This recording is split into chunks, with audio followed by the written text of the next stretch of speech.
Muito bem, pessoal, vamos então lá para mais uma aula. A nossa última aula da apostila Faraday, volume 1.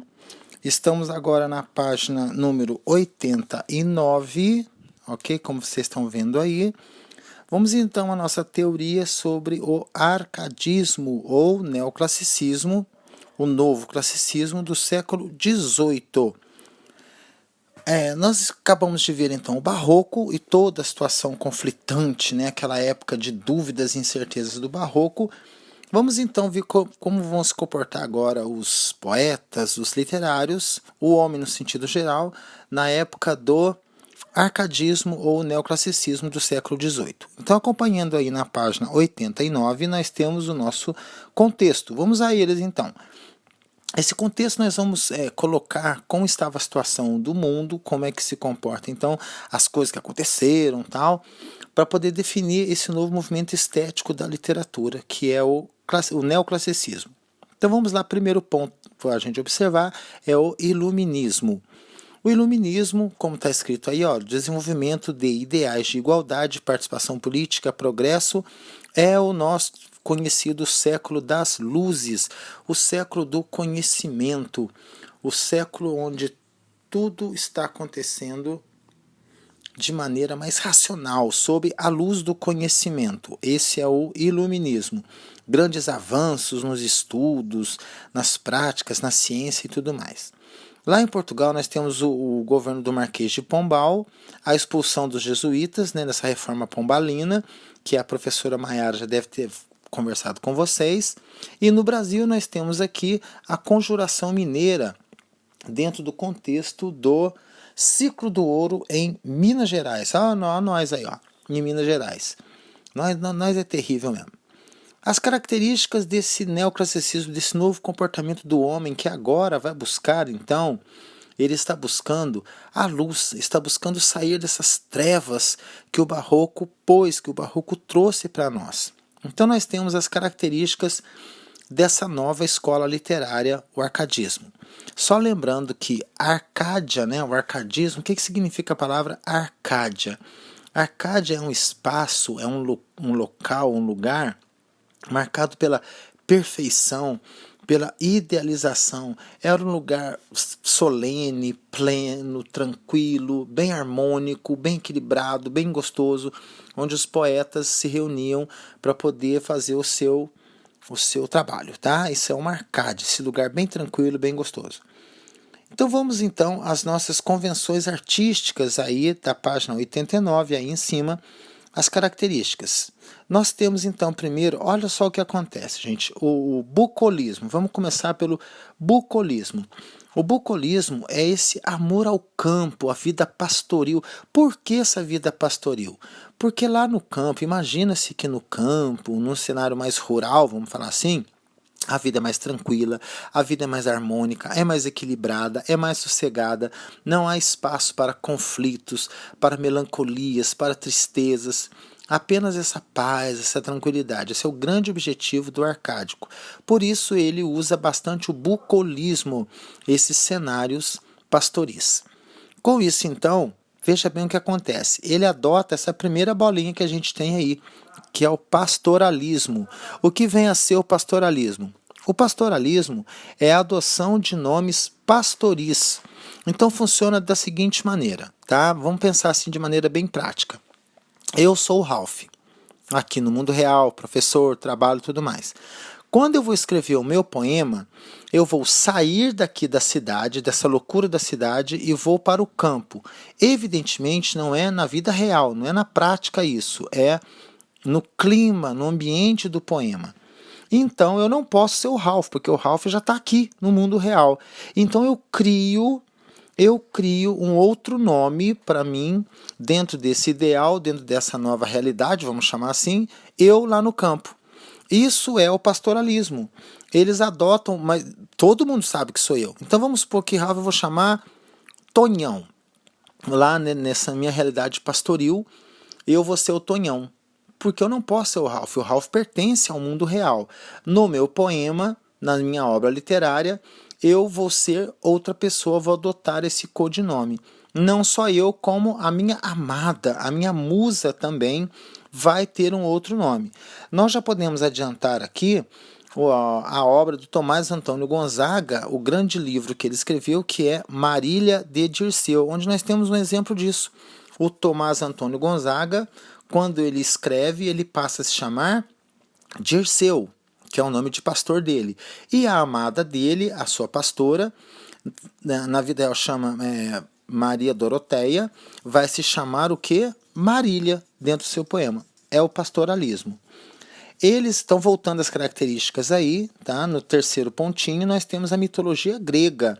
Eles voltam, evidentemente, aos ideais clássicos, né, de buscar de novo todos os ideais lá greco-romanos, porque são os ideais que mais se aproximam dessa nova realidade deles, de buscar esse, de novo, o equilíbrio, a tranquilidade, a paz, a harmonia.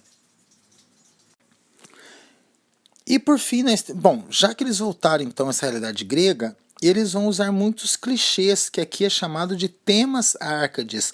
São temas repetidos, que já apareceram em outros momentos da história, e eles vão retomar para poder engrandecer as suas obras, né? Para fortalecer mais esse pensamento neoclássico. Então são esses os temas que constantemente vão aparecer dentro da poesia, dentro das obras do arcadismo. O primeiro deles é o Carpe Diem, que já acontecia lá no Barroco, tá? O Carpe Diem, que significa aproveitar o dia. Outro tema, ali já na outra coluna, da página 89 lá em cima, nós temos o Aurea Mediocritas, que é o equilíbrio do ouro. Isso significa o seguinte, esse Aurea Mediocritas. Áurea é ouro.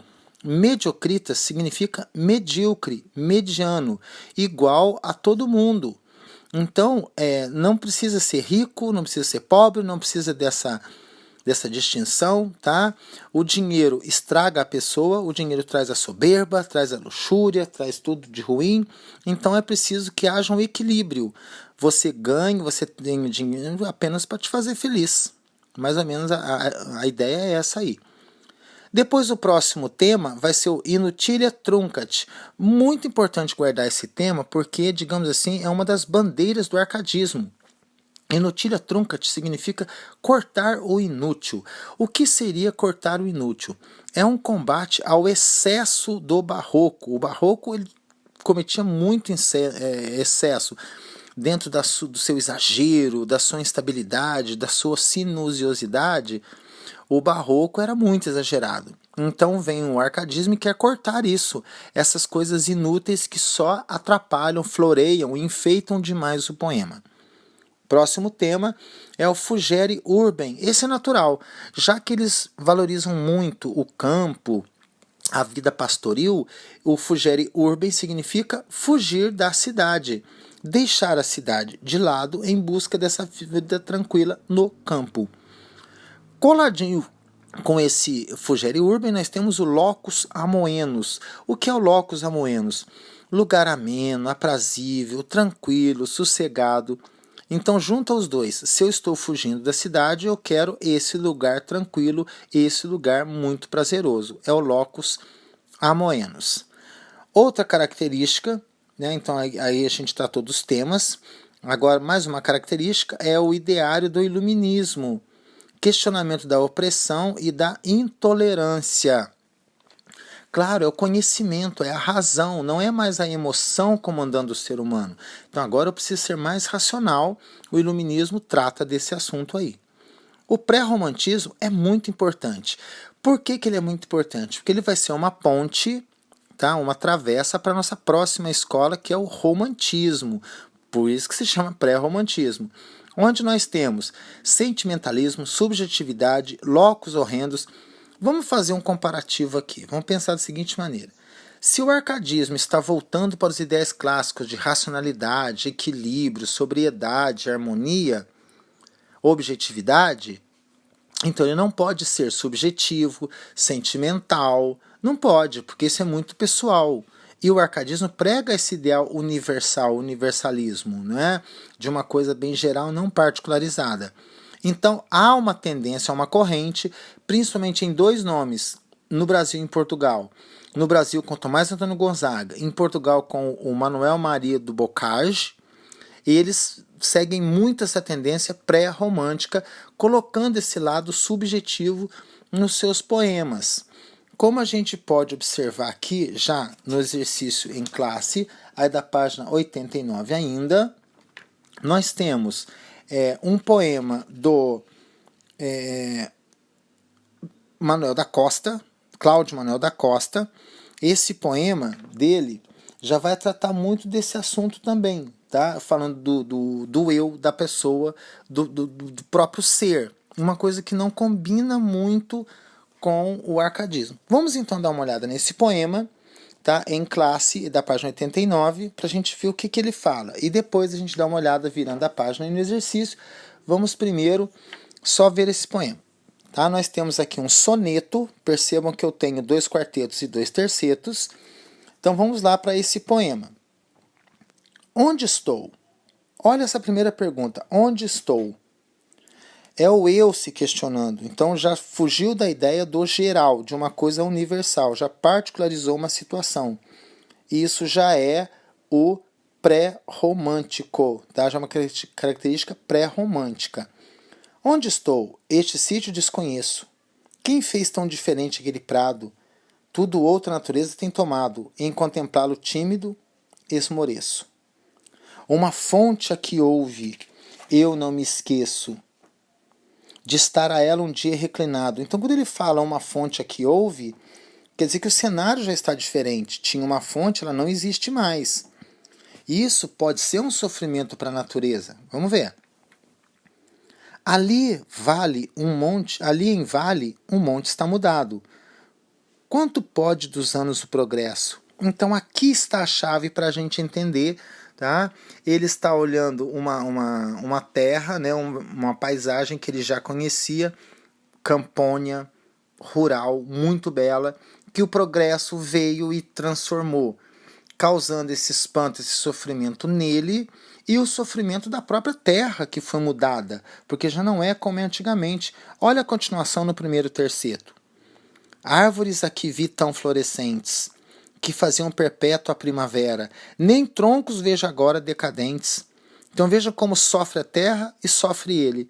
A terra por ter perdido isso tudo, a natureza ter perdido isso tudo, e ele por não ver mais aquela paisagem que ele estava acostumado. E ele fecha dizendo, no último terceto, eu me engano, a região esta não era, mas que venha estranhar se estão presentes meus males com que tudo degenera. Isso então fica claro que tanto ele quanto a natureza estão em sofrimento pelas mudanças que ele está observando na paisagem que ele está observando agora, ok? A pergunta então diz logo embaixo, né, a última frasezinha aí da nossa página 89 diz o seguinte: no soneto de Cláudio Manuel da Costa, a contemplação da paisagem permite ao ler com reflexão em que transparece o que? Sem olhar as nossas opções, a gente já percebe que nós temos aí esse sofrimento dos dois, de ambos, tá? Vamos ver então, vou dar um tempinho para vocês responderem, aí na página 90, tá? Aquele tempinho então vocês já vão se acostumar, tempinho vocês resolverem e a gente responde, vamos lá? Ok? Então agora eu já estou na página 90 com as opções. Agora ficou fácil, né, gente? Que a nossa opção é a letra E. Uma empatia entre os sofrimentos do eu e a agonia da terra. Então está juntando aí o sofrimento dele com o sofrimento da natureza. Ficou bem claro isso no poema, um poema muito bonito do Cláudio Manuel da Costa. Ok? O exercício número 2 diz o seguinte: assinale a alternativa na qual se pode detectar nos versos de Manuel Maria do Bocage uma ruptura com a convenção arcádica do locus amoenus. Então, o que é o locus amoenus? Tá, tem aqui uma explicação que a Unifesp deu para nós. É um lugar aprazível. Esse lugar aprazível é um lugar gostoso, lugar tranquilo, lugar sereno, lugar amoroso.